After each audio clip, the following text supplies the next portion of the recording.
लाल जी के बेटे राघव की शादी की बात जगह जगह चल रही थी, लेकिन किशोरी लाल जी को कोई लड़की पसंद ही नहीं आती थी। और उसकी एक ही वजह थी, किशोरी लाल जी का लालची होना। उनको लड़की वालों से मोटा दहेज चाहिए था और इसी चक्कर में एक दिन वो एक बहुत पैसे वाले के घर अपने बेटे का रिश्ता लेकर पहुंचे। उस आदमी का नाम था ओम प्रकाश। देखिए किशोरी लाल जी, मेरी एक ही बेटी है और मेरी सारी संपत्ति जायदाद सब कुछ मेरी बेटी नैना का ही है। पापा, नाम से लगता है बहुत खूबसूरत होगी। कितना अच्छा नाम है ना, नैना। ओ, वैसे बात तो सही है आपकी। अब इतना पैसा है, जमीन जायदाद है, इकलौती बेटी, आप भी क्या करेंगे?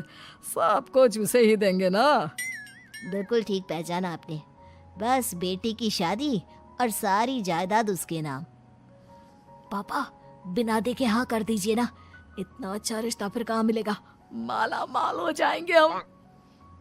मैं अपनी बेटी को बुलाता हूँ।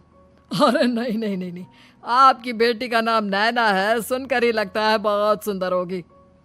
रहने दीजिए अंकल, मैं तो आपकी बेटी के नाम से ही इतना खुश हो गया हूँ कि उसे बिना देखे शादी करने को तैयार हूँ। अब तो मैं उसका चेहरा सीधे शादी के बाद ही देखूंगा। और इस तरह राघव नैना का चेहरा नहीं देखता और उससे शादी कर लेता है।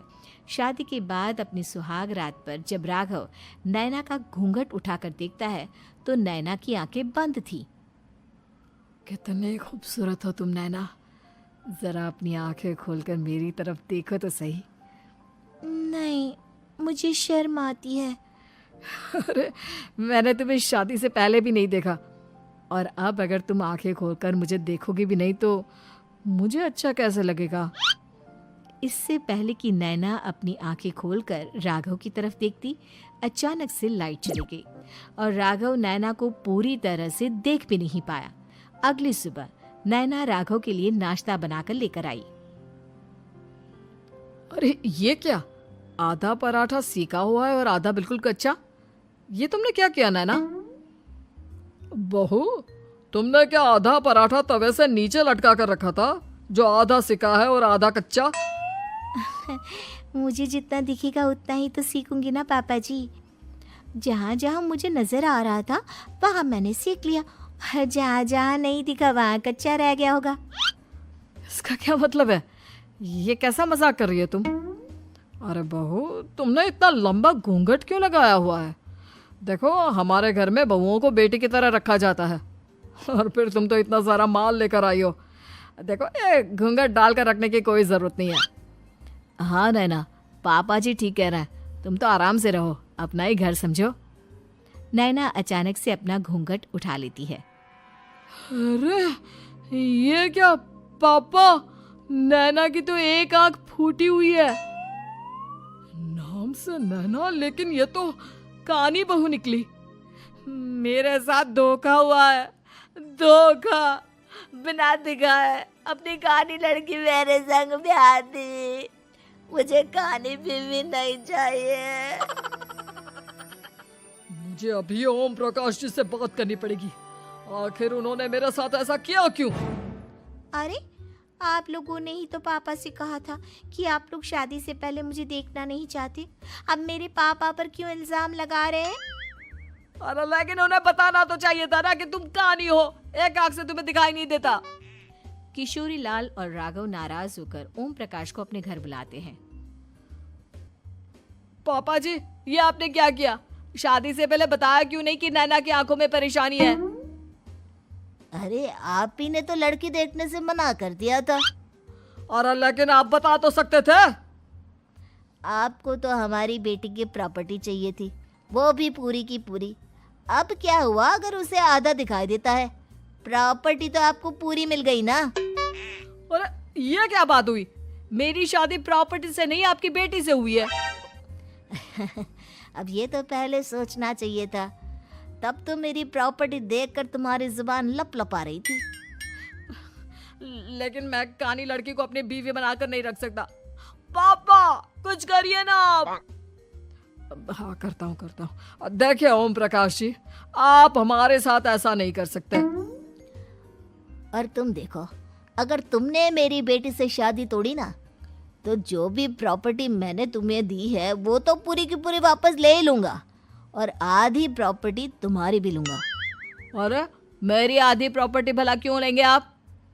इसलिए क्योंकि मेरी बेटी को आधा नजर आता है और उसकी नजर अभी तक तुम्हारी आधी जायदाद पर ही पड़ी है।